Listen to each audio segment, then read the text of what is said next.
Wait. You. Okay, now you're registering on the thingy. What thingy? The production software. Oh. I forgot to switch it over. All right. In 3, 2, 1. You fight your purse. Welcome to Geekodrome. Look! No, I was looking at the other screen. I know, but for me, it looked like you were looking for the purse. And now she's standing there over there now, too. All right. Yeah. In 3. Oh, I thought we were already started. Why can't you just... We were. And then you just laughed too far, and I didn't even get to say Alright, so what? Just keep going.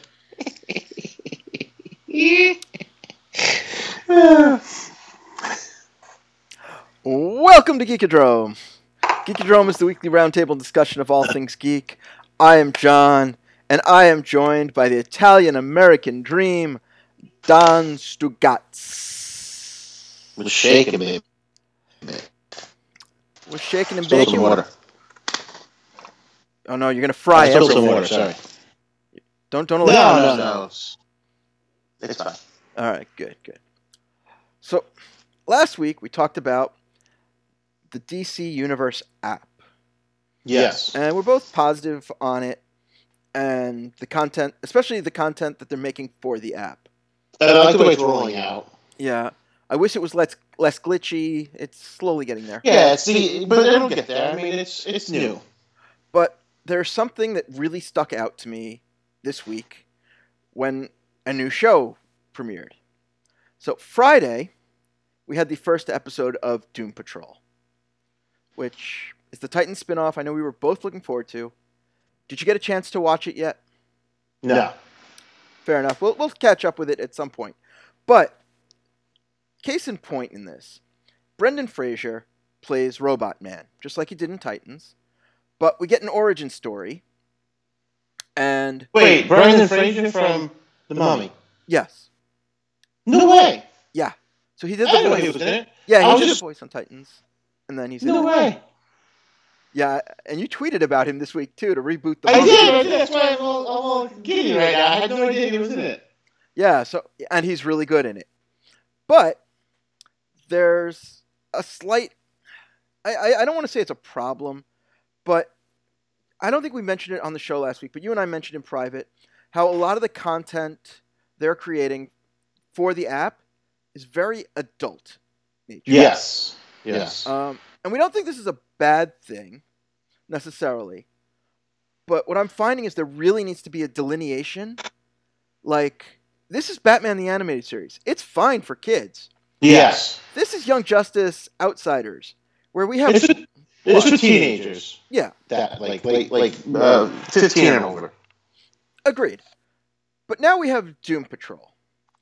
And when we are introduced to Cliff Steele, the future robot man, he is having carnal relations with his daughter's nanny. Brendan Fraser. I know, which is all fine and good. And I'm not, like, a prude about it or anything. But there needs to be some sort of a disclaimer or something. Yes, because there is nudity in this show. I'm glad you said something, because I almost watched it with the kids today. That would have been really awkward for you. Because it was hard enough trying to explain why Vince McMahon doesn't like Becky Lynch or Ruby Riott last night during the Elimination Chamber, and how Charlotte has attributes that Vince McMahon is keen on. It was hard enough explaining that. I can imagine. But in fact, we see Brendan Fraser's butt. We see the nanny's topless. Oh, yeah, man. And it does occur a second time in the show. At least the topless part. Yeah, and... Brendan Fraser ought to smell my middle finger.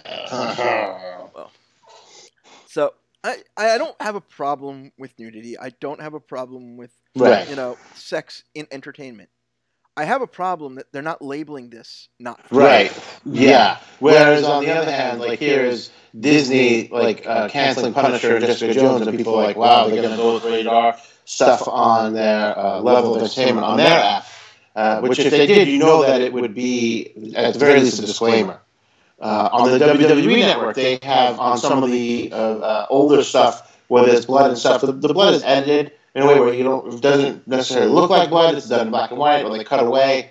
But it does say that at the beginning that there are violent scenes in it. What about what was the one where Jackie was topless? Is that one on there? That stuff gets like edited out, but I mean like the blood matches and stuff like that. Yeah. But again, at the beginning of every video, and I'm only bringing it up because they're all subscription-based services, with standards and practices. And here's DC, part of Time Warner, one of the biggest companies in the world. You know they have a standards and practices division. Why isn't someone catching that? Just put that 10-second clip at the beginning of some situations might not be suitable for all viewers. Yeah, and I think it may even say TVMA. I don't remember off the top of my head.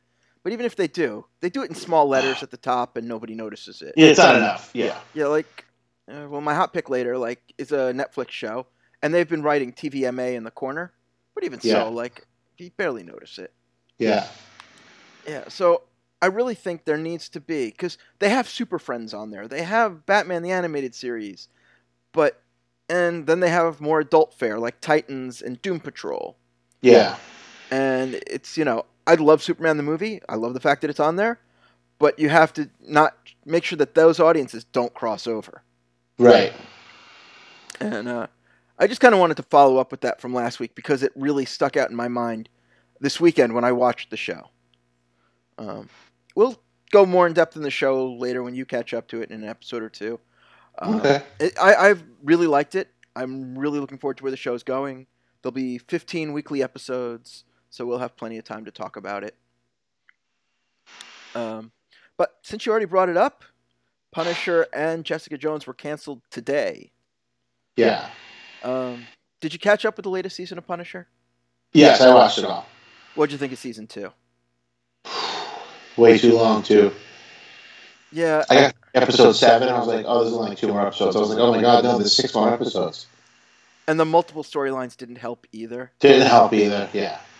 Yeah, there was just... He's great, though. I mean, the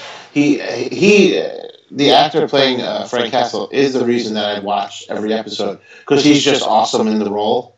John Bernthal is fantastic. Yeah, I mean, without a doubt, he is Frank Castle. Yeah.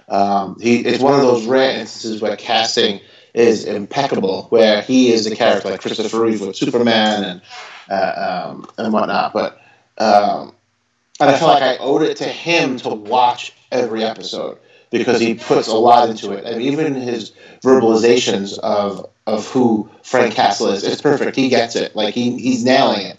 His Twitter feed, the way he interacts with fans about it, he seems to have enjoyed playing the character. It's a shame if he doesn't continue playing the character, honestly.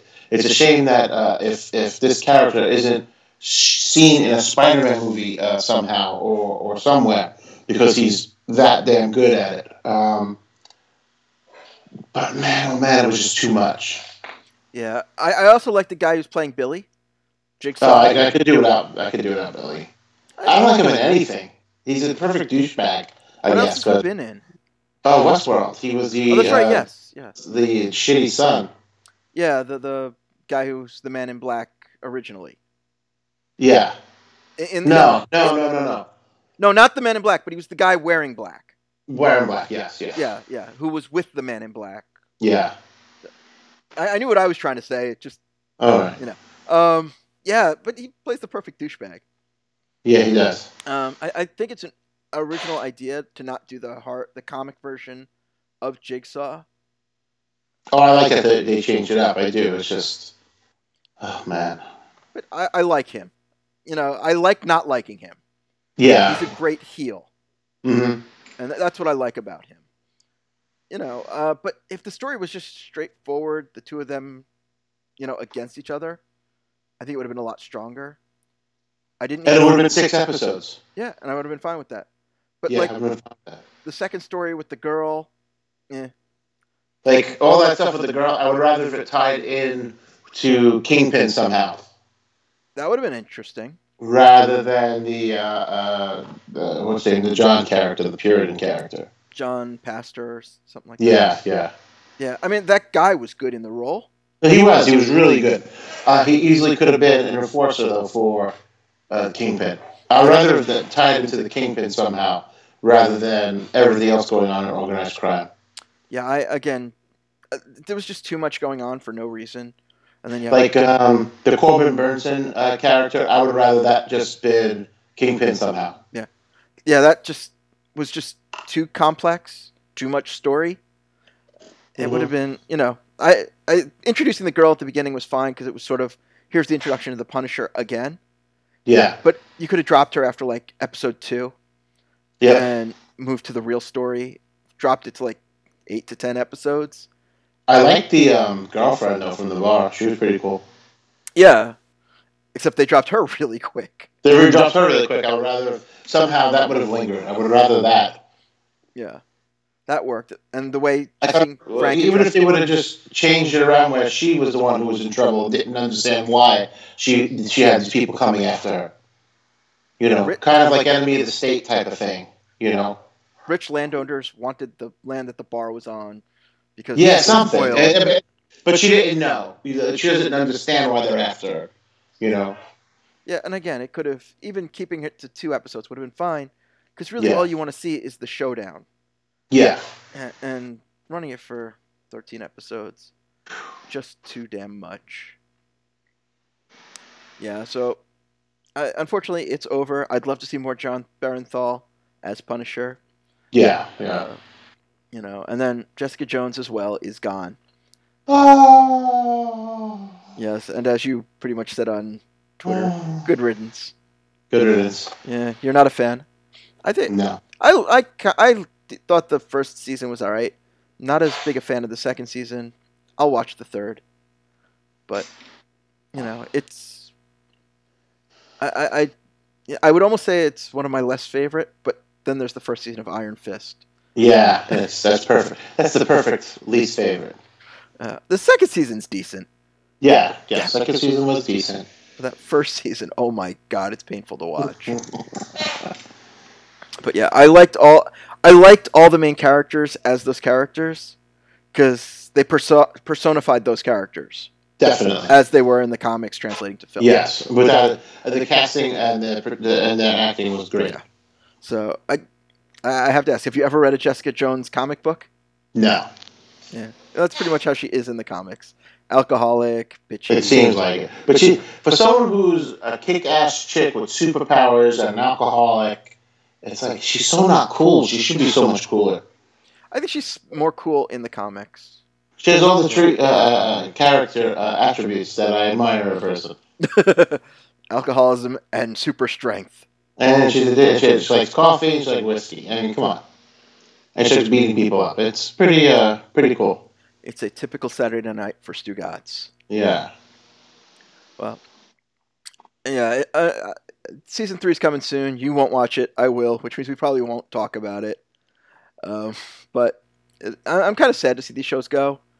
But I just wish they were better. I mean, obviously Disney's not going to announce anything because Netflix has to announce that they're canceling it. So maybe now that they're all officially canceled, maybe Disney will say, "Hey, this is what we're doing with these characters."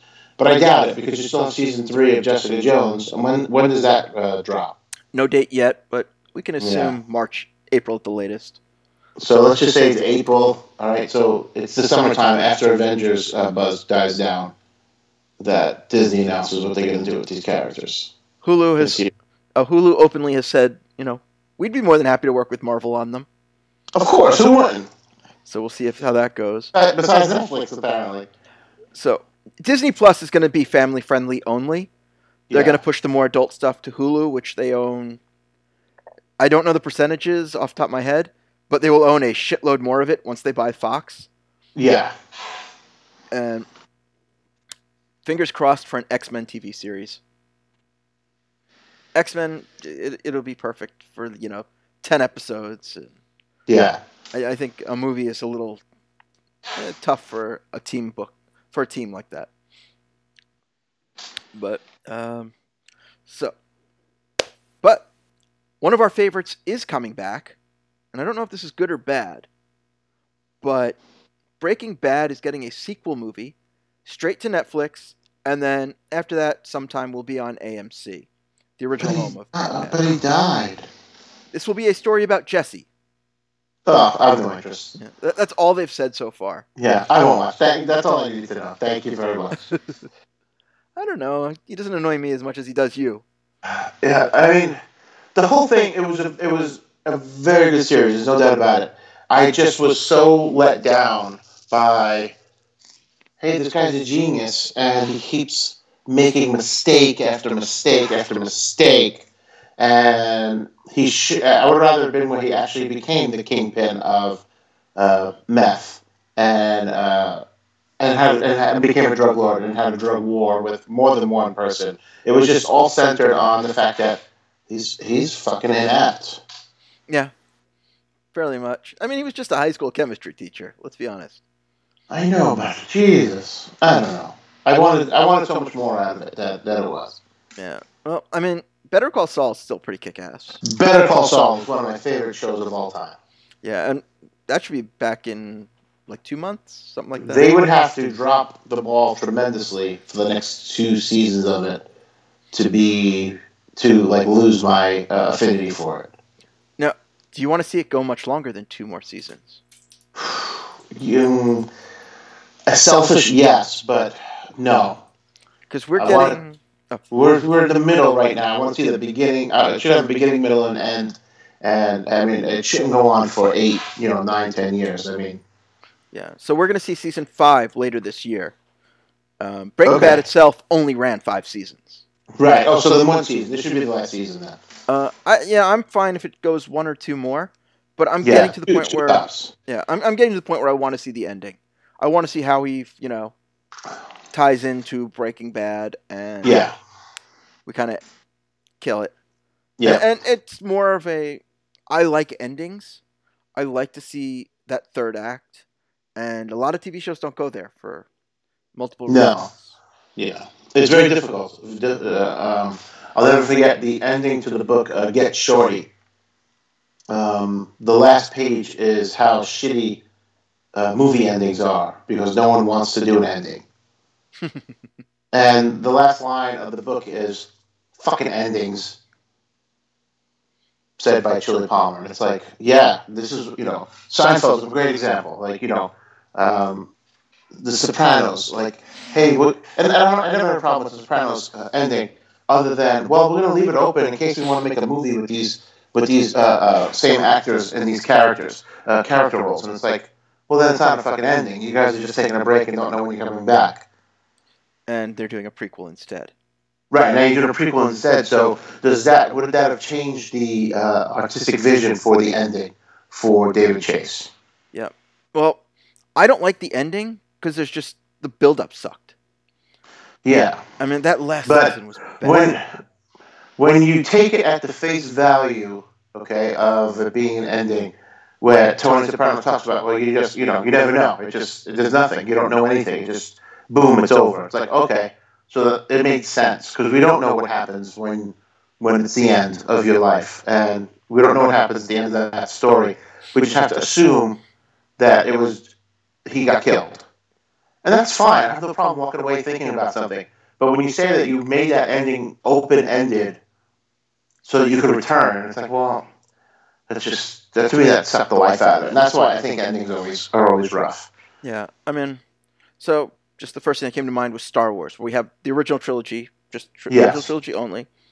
We got the first movie. It had an ending. It was fine, but it still had some openings to it. Yes. And then, it's immensely popular. Then we got the sequel. And they say, all right, this is a trilogy now. Right. So I don't mind that Empire Strikes Back has the open ending because we know we're getting the third movie 3 years later. But as a kid, when I first saw Star Wars, I had no idea a second movie was coming. Well, nobody did. And that's what I mean, and it's fine. Looking back, I love that. I still love it. Not knowing what any of these, little references are, or side glances that you get in the movie, what they mean. And it's like, okay, well, we might not ever know. That's fine. Yeah. Well, now everything has to be explained to you, and Yeah. everything has to be, a series. Yes. A series, and a series isn't enough. We need to have a universe. What's going on up there? My phone heard me say a series, Oh. and it thought I said, "Hey, you know who?" Hey, Siri. And yeah, exactly. And it activated. So yeah. I mean, so I just saw Alita: Battle Angel this afternoon. Yeah. I loved the comic 20 years ago. Yeah. I loved that it was this great sci-fi post-apocalyptic story, which kind of comes through in the movie. But again, even this movie, which they don't even know how it's going to do, how it's going to get received, it has a very open sequel-y ending. And Just in case it made a lot of money. Yeah, well, to be fair, it is James Cameron and Robert Rodriguez. Oh, never mind. So you almost want to print money with those two names. Yeah, you almost make me want to not see the movie. I mean, I'm not going to see it anyway. But you just said the two words that make me not want to see a movie ever. James Cameron. But he says Aquaman's not realistic. Yeah, okay. He created the movie Avatar that was 99.8% CGI. How is the movie about Aquaman not realistic? Really? He made a fake movie trailer for Aquaman for a TV series. He made a fake movie to take part in a fake series. Did he? Well, did they even make a trailer for that? I know they showed the one scene with the tidal wave or I whatever. thought there may have been a trailer. I don't remember. Yeah, I think it was. They showed one scene and they didn't do an actual trailer. Where he's running down the pier towards. Oh no, it was that other shitty movie that they did a trailer for, Medellin. Well, they did Medellin. They did the one where he's a fireman. Yes, yeah. There was no trailer for Aquaman. But Aquaman, it was just the one scene where he's running down the pier as this huge wave is coming, and everybody else is running the opposite direction. Yeah, and the movie poster. The movie poster, the logo, and they had James Cameron appear once on the show. Yeah. And somehow it made $7 billion or something. Yeah, he's willing to put his name attached to a fake thing, and then to turn around and say, "Well, their Aquaman's not realistic enough." What? So what? He is he mad that he wasn't asked to do it? Who knows? But he's like, I think it's because the Avatar 2 takes place a lot underwater. He's like, oh well, the physics in my Avatar 2 is way more realistic. Way more realistic than what? They go in the water. I mean. More realistic than his water's going to be wetter. Yeah, exactly. There's going to be an extra hydrogen molecule in his water. Yeah, his water's going to be H3O. Yeah, so it's just silly. But I like the early Terminator movies, the first two. I like Aliens. Yeah. So there are definitely Cameron movies that I do love. All these years later, but the later ones, not so much. There's nothing after T2. Because I think Aliens. Because I don't like Aliens 1. Oh. Yeah, Aliens 2, I think, came before T2 anyway. Yeah, so nothing after T2. I'm just trying to bring up quickly what James Cameron. Because while I can think of a lot of his movies, I don't know the order or anything. I will say he did invent a solar panel that is in the shape of a giant sunflower that actually turns with the sun, and I think that's pretty brilliant. And he donated it to a school so the school can run on that solar power. That's pretty cool. I think that's pretty cool. And he's made some douchey comments about women directors, and that's true. He's full of himself. He's full of fucking there. I'm guessing you're not a fan of Titanic? No, I've never seen it. Never will. It's okay. All right, so I'm going to say that he had one good movie after Terminator 2. What was it? True Lies. Yeah. I very much enjoy it. I think that was him, but yes. Yeah, exactly. I mean, we're not talking about Piranha 2, The Spawning here. But at the same time, it's like was that a good movie because it was a James Cameron movie, or did everything else just fall into place? And it's like his name's on it as well. Well, all right. So, quick rundown, not including any documentaries or shorts. No. No, don't want to. You want to skip that? No, I mean like not including that. Yeah, I'm saying we're skipping those. Yeah, I agree. Piranha 2, The Terminator, Aliens, The Abyss, T2, True Lies, Titanic, Avatar. And that's it. That's it. Everything else is a short. It's one's T2 3D, which was for Universal Studios. Yeah, which was fun. That doesn't count. No, so I didn't. He directed one episode of Dark Angel, which he also produced. But we're not counting any of that shit. I mean, it's a fairly decent movies there. Nothing after True Lies, which was what, 99? True Lies was 94. 94. Titanic was 98. Titanic was 97. Yeah, so there's nothing since 94. Avatar is 2009. Yeah, nothing since 1994 has interested me of what he's done. So you're not looking forward to Avatar 2 next year? No, I disliked Avatar 1. It was the land before time with people. Avatar? No, Fern Gully. It was Fern Gully. They're all the same shit. Avatar was a beautiful tech demo. Yes, he's done tremendous in the advancements of technology being used in movies, without a doubt. No one could ever take it away from him. Yeah. I mean, when I heard Avatar was leaving the studio with the theaters, I went to one of the last IMAX 3D screenings by myself, and I'm just like, I have to see this like this. And that was a great experience. Not a great movie, but a great experience to see it this way.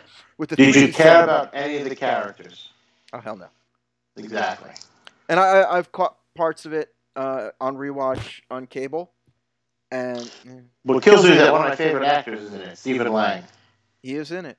Who I was hoping was going to take over as Hellboy. Yeah, he is unfortunately is not. Although he was pushing for cable, not Hellboy. So. Oh, that's what I meant. Cable, yes. That's what I meant. I think he was also in the running for Hellboy, but he would have been great as Cable. He would have been. That movie. It's on HBO now. I'm afraid to rewatch it because I didn't like it in the theater to begin with. Deadpool 2 is on HBO already? Yeah, it went up this weekend. Oh, wow. Yeah. I have not seen the Fred Savage version. I have not rewatched it since it was in the theater. I won't. I enjoy the first Deadpool movie, and I don't like the character. I minimally enjoyed the first one. Yeah.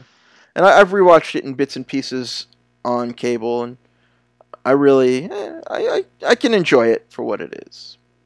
But not because of the character, not because of Deadpool. Mm-hmm. But it is what it is. But, so we are getting some more Marvel as well. Hulu is getting some Marvel animated TV shows. Are they going to be good?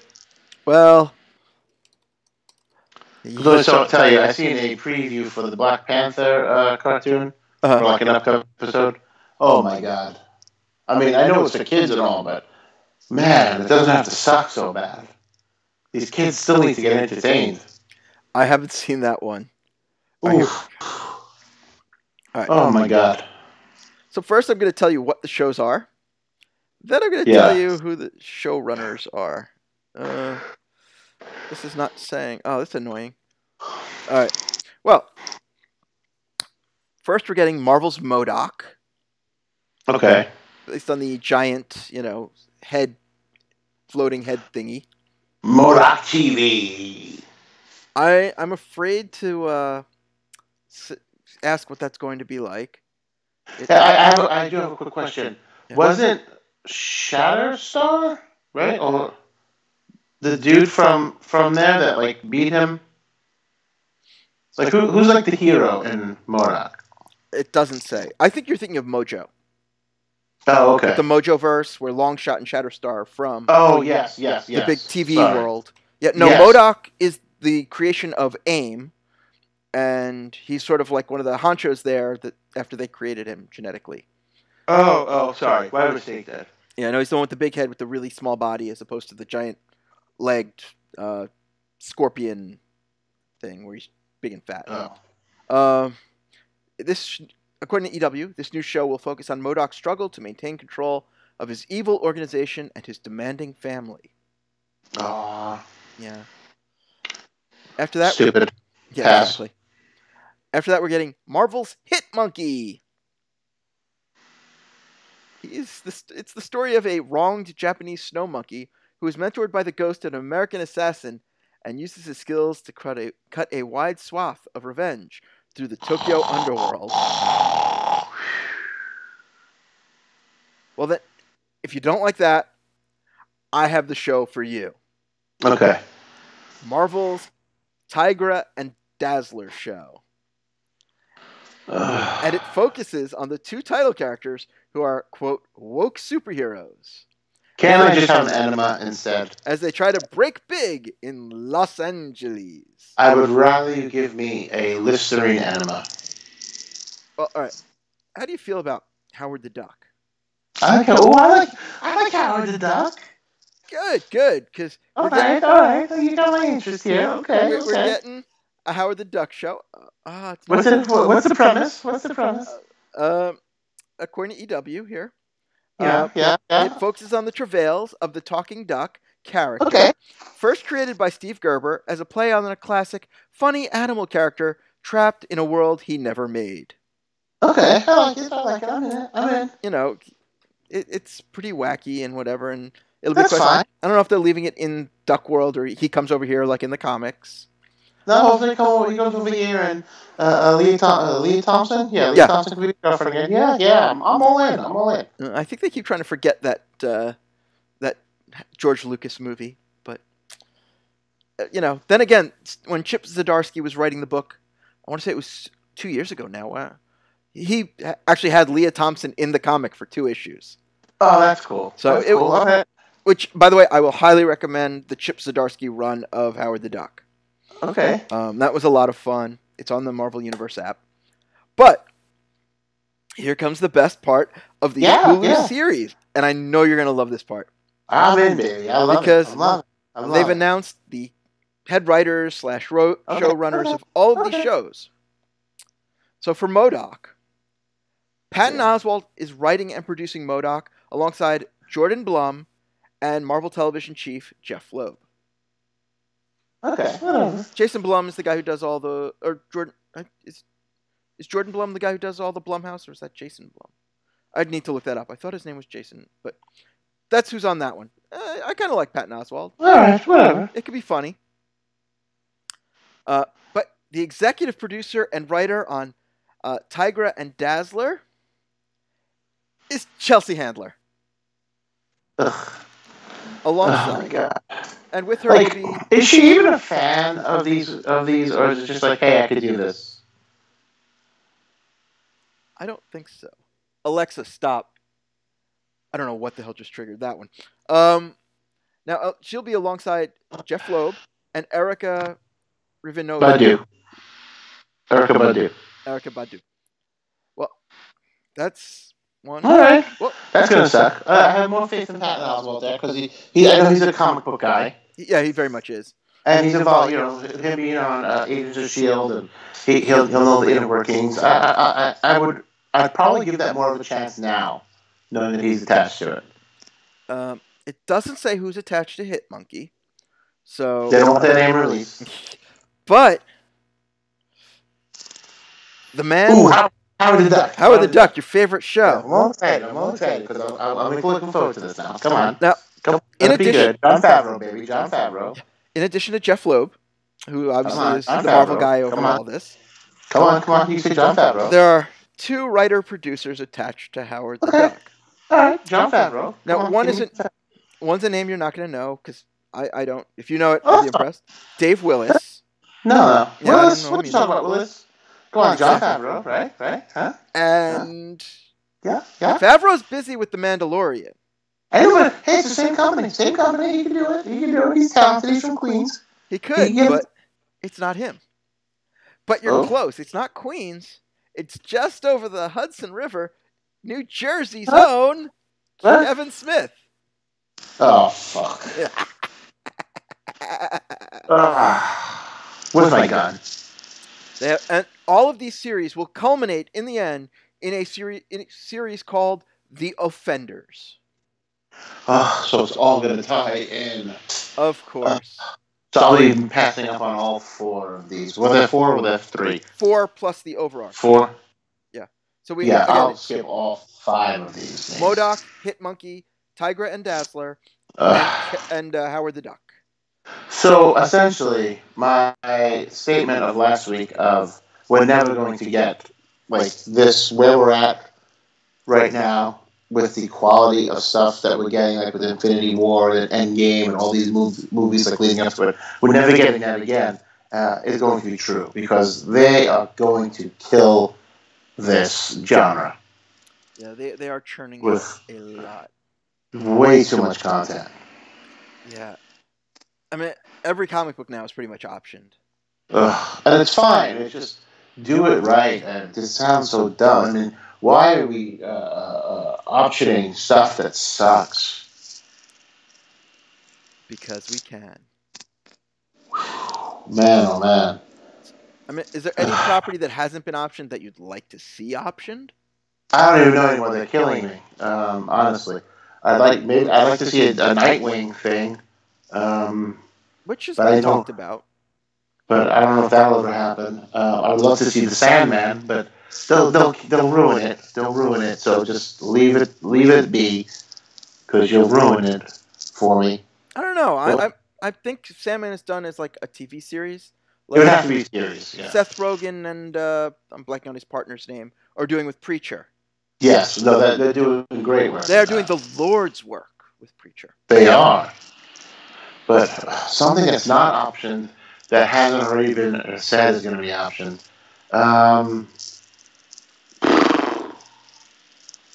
Craziest Cat and Minute Mouse. I don't know. I would love to see a new Danger Mouse. They did a cartoon a couple years ago. But they ruined that. Just like they do with Charlie Brown, where it's all CGI rather than animation. And the damn Muppets are CGI anymore instead of being Muppets. Just the Muppet Babies.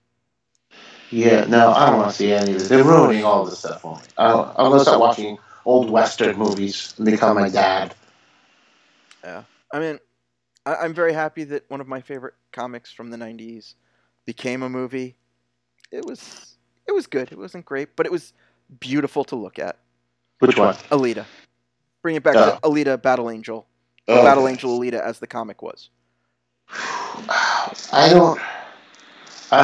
There's nothing that I could say at this point that I'd want to see that, because it's not going to be done well. So why bother? Yeah, I mean that's that's exactly how I feel. It's going to be churned out as cheap as possible to make the most money. So why bother? Why bother looking forward to anything after Spider-Man Far Away From Home? All right. In that case, is there a story you'd like to see adapted, if not a comic in general? Man, I'd love to see Nightfall, but it's not going to happen. No, I think it's too. You can't even cast one Batman. Never mind, you're going to cast his replacement. You know what I mean? And you can't. You have to cast an adult Dick Grayson. It's not going to happen. How about Superman Red Son? Ooh, that I would love to see. Yeah.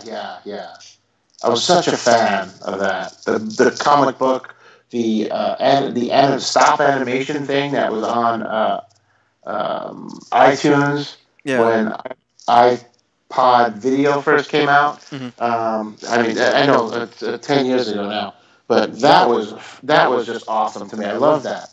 Yeah, well, they were literally just taking the panels from the comic and just kind of adding a little animation. And some audio tracks, voiceover. I loved it. That was so good. We gotta get DC to make that one of their like animated films. Now they're doing 4 of them a year. Yeah, they would have to do that as an animated film. They wouldn't be able to do that live action.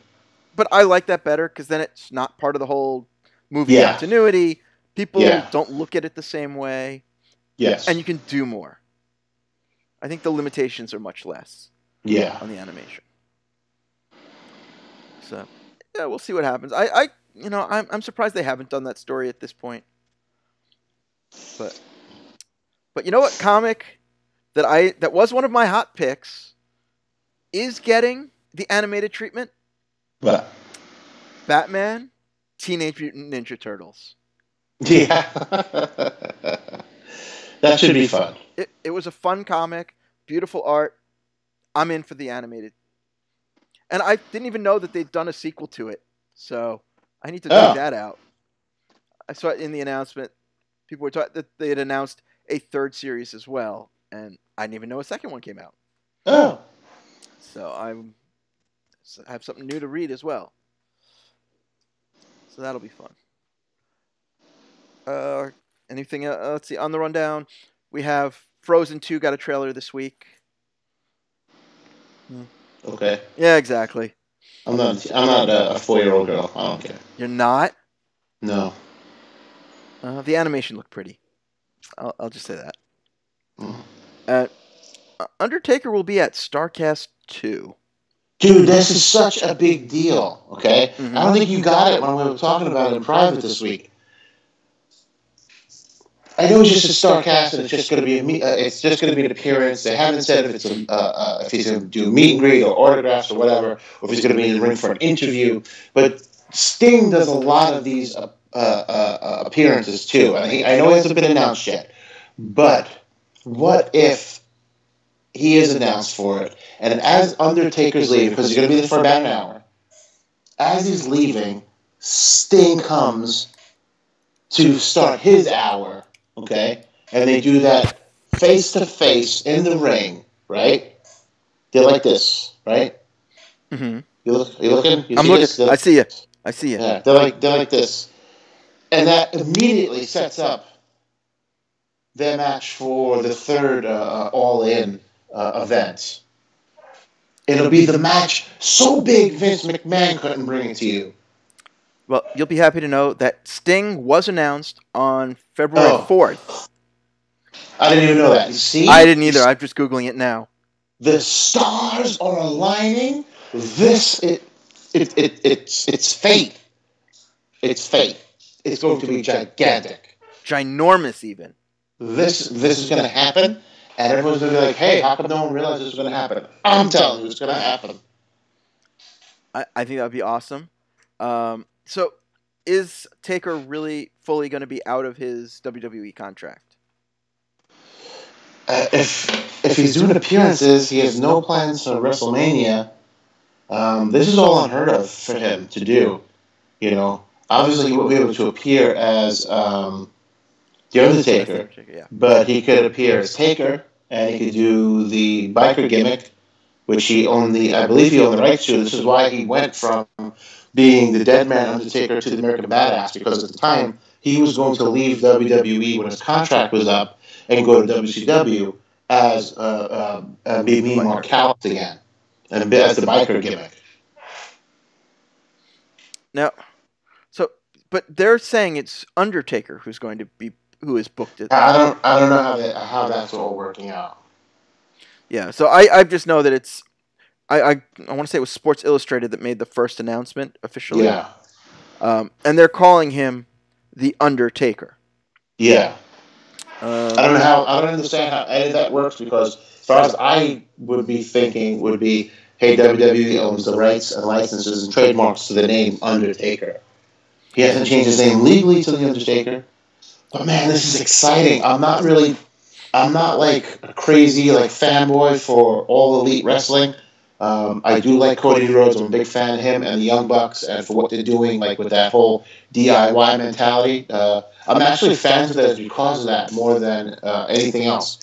But man, if they pull off for that third event, Sting versus The Undertaker, the dream match of all dream matches, it has to be gigantic for them.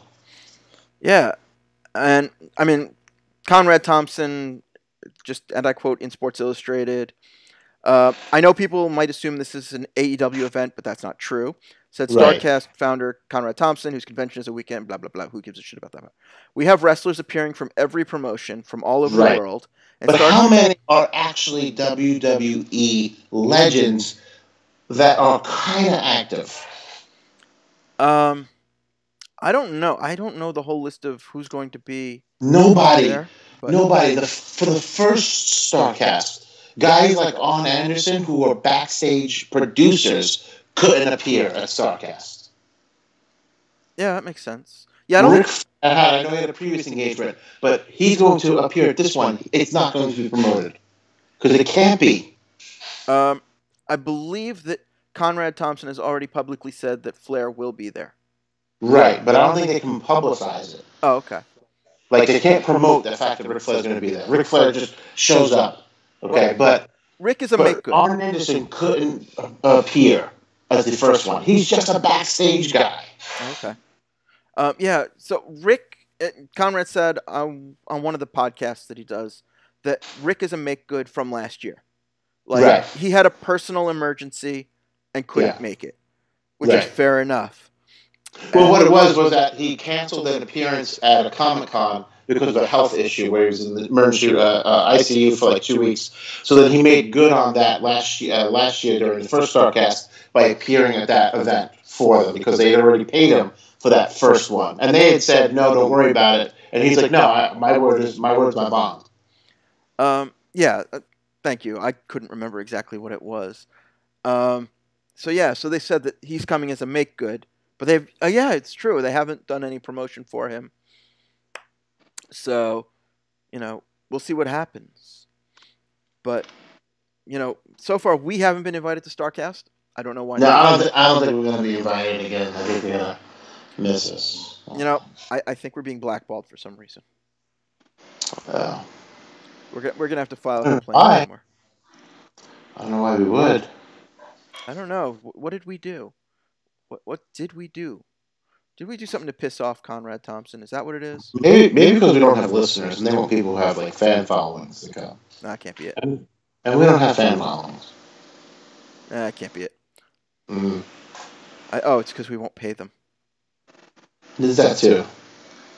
Do we have the money to say that we're going to appear there? No. Well, that's true too. But I actually talked to them last year. Yeah. They wanted us to pay. How much was that? I don't know. They wouldn't tell us. Oh. I was talking to them. I just could assume that it's double now. Yeah, well. And I'm sure it's top dollar. Yeah.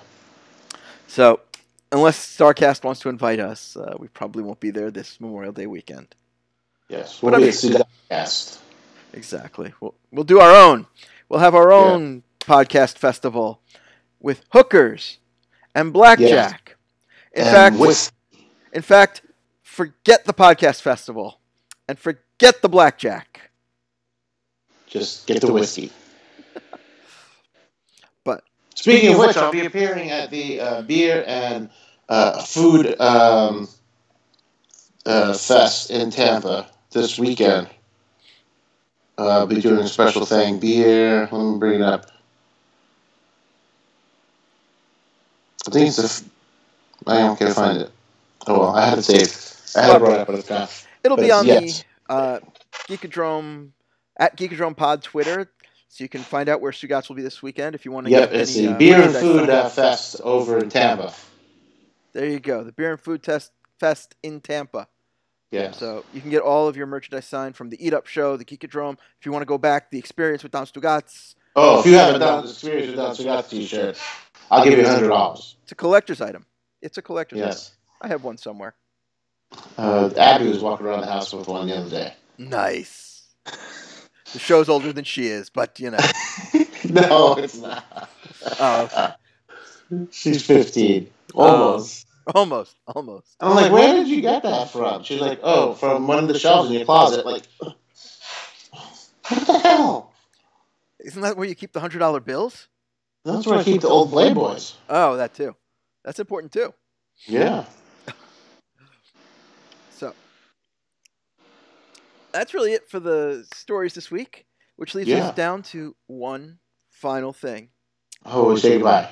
Well, no, before that, we have the hot picks. All right, let me get my hot picks. That time in the week in the show where we talk about something that we wouldn't normally talk about, but we liked and want to talk about, even if the other person hasn't seen or heard of it. This week I have a game for your iPhone called Tactical. And, I'm not big into games at all. Tactical is actually pretty good. I'm gonna bring it up. I can't do like any sort of demo because it just starts playing. But it's like I guess like a Call of Duty thing. Where it's like a death match.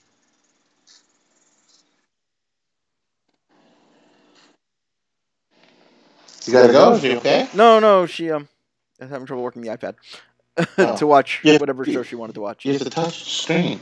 I know, but it's my tech, so it's all Oh, tailored to me. Jack. Yeah. So this game, Tactical, it's a death match. It's very much like I guess like Call of Duty or PUBG.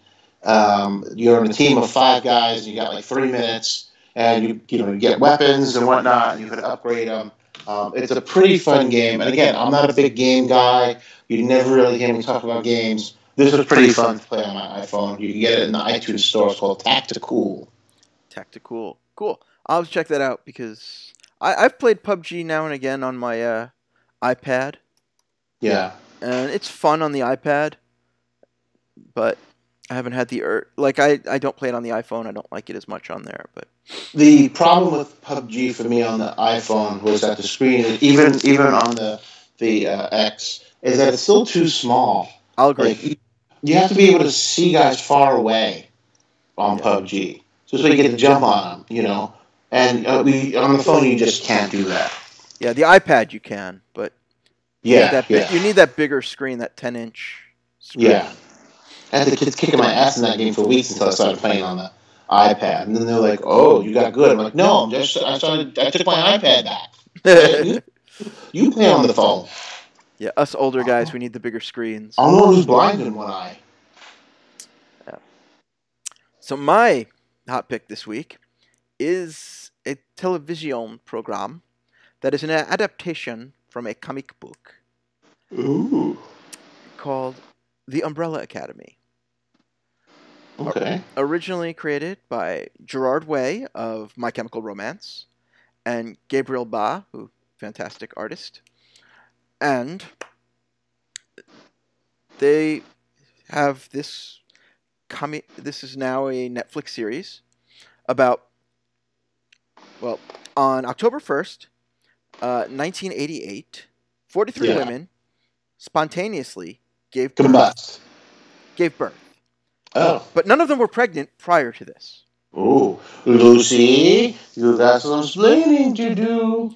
And there was a man, a billionaire, who tried to get all the children, was able to basically collect 7 of them and turn them into a superhero team when they were kids. And now here we are, 30 years later, and the father dies. And now all of them who've spread out to the winds are slowly coming back together. Oh. And they are all dysfunctional, superpowered children. And, what happens then? And it's so good. The music is fantastic, which you would hope for from, Gerard Way. The art style, I guess art style is a good way to put it, of all the scenery and everything, amazing. Yeah. Like, it feels like a living comic book. Oh. And I'm about halfway through the series, and I can't get enough of it. I love this. I read the comic years ago, so I don't remember all the twists and turns, which is good because it allows me to enjoy this a little more. And I'll reread them, after I watch this, I think. But, oh, it's so good. As a friend of mine said on Facebook, it proves that X-Men works better as a series. Okay. Because you just have these 7 dysfunctional kids all interacting with each other and, trying to save the world because there's an apocalypse coming soon. But I think really the best feel for the show, which this is a scene that was revealed as one of the trailers, where each of the kids has a number and a name, basically. And number 1 puts on a record of Tiffany's I Think We're Alone Now. Oh. And they're all the 5 of the kids are all over the house doing whatever they're doing. And they all start hearing the music. And they all start dancing. And it just shows like their personalities as they're all in this one house, like dancing in different rooms.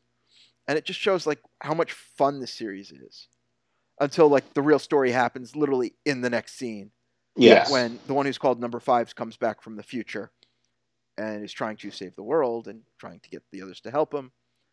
And then you have two basically assassins from the future who are looking for that kid, one of whom is played by Mary J. Blige. Ooh, okay. So yeah, so everything I've said so far is only in the first episode. Wow. So I'm not spoiling that much. In fact, there's a lot more even to cover than that about who the kids are, what they do, and oh, it's so good. Like I can't get enough of it. So I highly recommend it. I can't wait to see how it goes. I'm hoping it has a solid ending. Just it's always important to stick the landing, but I'm halfway through and it's great. It's TVMA, so it's fine. So far, I've found it's fine to watch with the 15-year-olds. Okay. It's family fun entertainment, some violence. Where do we find it again? Netflix. All right. All right. I'm checking it out. There might be one or two scenes that are uncomfortable to watch with the youngins. I'll have to do it, I guess. A joke about autoerotic asphyxiation. Oh, God, I'm going to have to fucking explain that. Well, this is from, I guess I have to give away this joke from I want to say it's the third or fourth episode. One of the kids who's like a drugged out psycho gets kidnapped by the two assassins. They're choking him and he starts going, "Oh, a little more. I'm almost there." And then Mary J. Blige goes, "Oh, is that ew?" And walks away. Nice. I like it. So yeah. So the sense of humor gets a little there. But otherwise, it's mostly acceptable. Some violence. Not a blood violence, but it's solid story and I give it 2 thumbs up. All right. All right.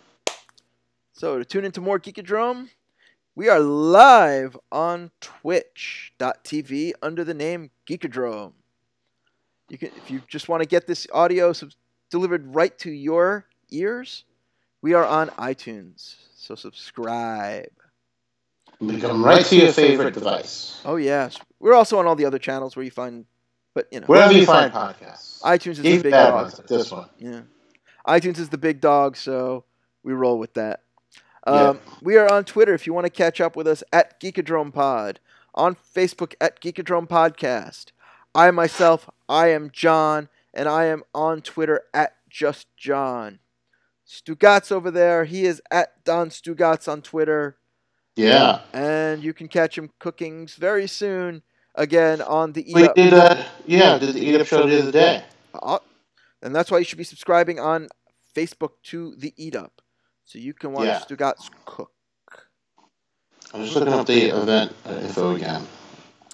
And yes, you can catch him this weekend. It's the Florida Food and Brews Festival. I'll be there on Saturday the 23rd. And that is at, hold on, I gotta zoom in because I can't see, England Brothers Park in Pinellas Park. Pinellas Park, Florida. You don't say. And, will Bobo be there? No, I will be there. I will be doing an episode of Day Drinking and promoting the Lolly Lickathon for Intensity Academy hot sauces. I have to ask, what's a Lolly Lickathon? The Lolly Lickathon is just think of a Jolly Rancher lollipop, right? In that consistency of a Jolly Rancher.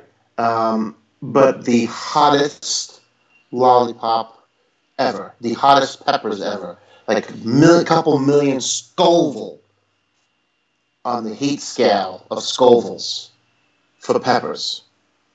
And you have to eat it, and it's a Lolly Lickathon. It's you gotta start. Everyone unwraps their lollipop at the same time, starts sucking on it, and the key is to devour your lollipop first.